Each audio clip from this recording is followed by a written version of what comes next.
Hello, beautiful souls. I am Valeria Maritza at Healing Through You. I am an infinite being of light, and so are you.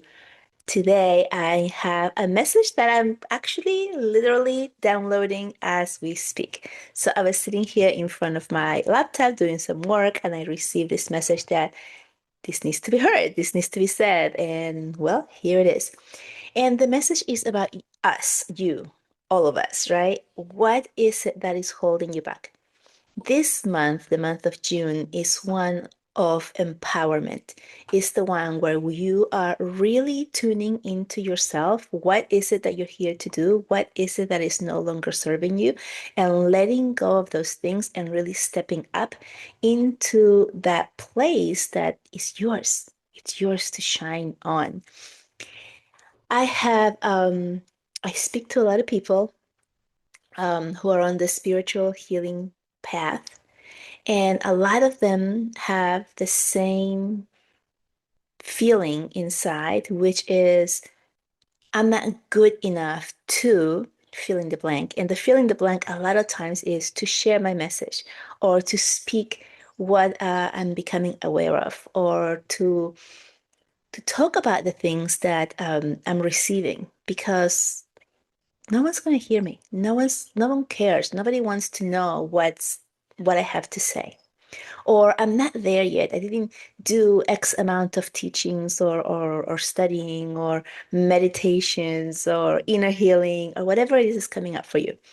And that really comes from the wound of feeling that we're not good enough, which usually starts in childhood, early childhood, and it can also come from past lives, either your own past lives or your ancestors who are continuing to carry on the same cycle and then putting that or giving that to you. There has been many of these experiments where they put a rat in a labyrinth and then they put a raspberry in the labyrinth at the end. And then as the poor rat is going to get it, it got an electric shock. And then the rat kept trying to do it and it kept getting an electric shock. And so then the rat learned not to go to that raspberry. And afterwards, the rat had babies, offspring, and then they put the babies in the cage in the same labyrinth with the raspberry. No electricity, no electric shock. And none of her offspring went to get it because the mother who had received this trauma of getting shocked over and over while trying to get to this raspberry passed on that inherit wound to her offspring. Didn't do it as a thing of like I'm going to pass on my wounds or my trauma to my children or my offspring, but more as a way of protecting her offspring. Like, hey, don't go there because this is a bad thing. So the offspring didn't have to go through any shocking electricity to go there. They just knew not to go inherently, and they didn't. They didn't even try it. This went on for up to 7 generations. That means that those rats, of the original rats offspring, they kept reproducing 7 times down, and none of those offsprings went to the raspberry, even though there was nothing there, even though it was just open. That trauma was passed on for 7 generations. So this is what we're talking about when we're talking about inherit trauma that we may be carrying on from our ancestors, right? So even if this is your first time here, like some people are like, oh, this is my first time I've incarnated. I don't have any other past lives. You may still carry on some of that trauma from your ancestors. So what's coming through is for you to trust and to step up into your own power and begin to share, if you haven't already, the things that you are already receiving awareness on, or the things that you're remembering, the things that you know can be helpful for other people who are also going down their spiritual path, the spiritual journey. Because for every single one of us, who speak our mind, who speak our truth, our wisdom, the things that we are becoming aware of, the things that we are remembering of being. There are hundreds, if not thousands, of people who need to hear our message at our level. And that's the important part here. Because when we feel like I'm not good enough, or I'm not there yet, or I just became aware, or I just remember this, and we tend to make ourselves smaller, like no one's gonna want to hear us, right? Like, oh, I see that person talking, I see that person talking, and they know so much more than me. So what? They're at a different part of their journey. So imagine a highway, right? And you have hundreds and thousands of cars going next to you and ahead of you and behind you. And it is those cars next to you that you can influence. And it's those cars next to you and behind you that you can help. So everyone who's coming behind you, which is thousands of them at all different levels, are ready to hear you.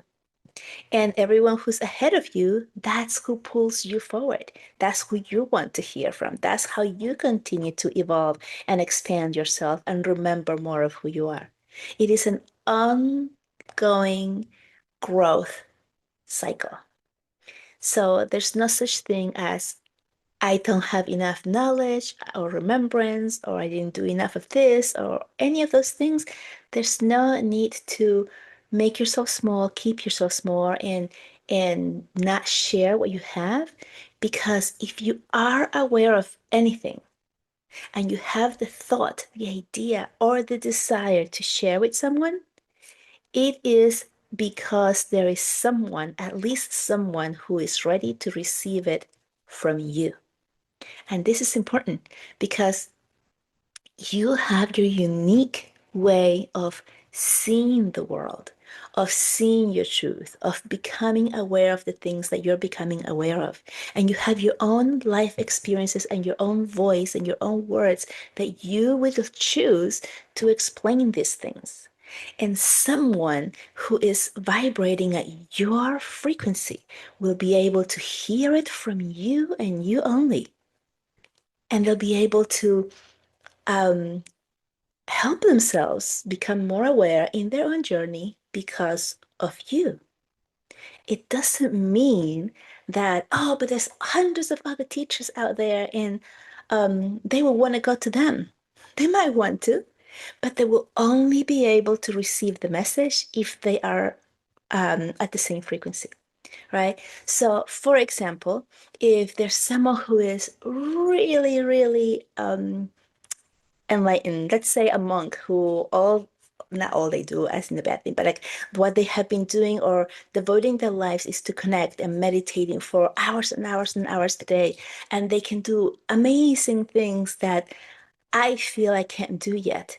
If I was to go to them right now, to one of them right now, and they would give me all of their wisdom, it might just like shock my system, like in a way that I would deny it. Like, yeah, that can't be, that doesn't work, that's just for you, not good enough for me, because it's just way too advanced for wherever I am right now in my path.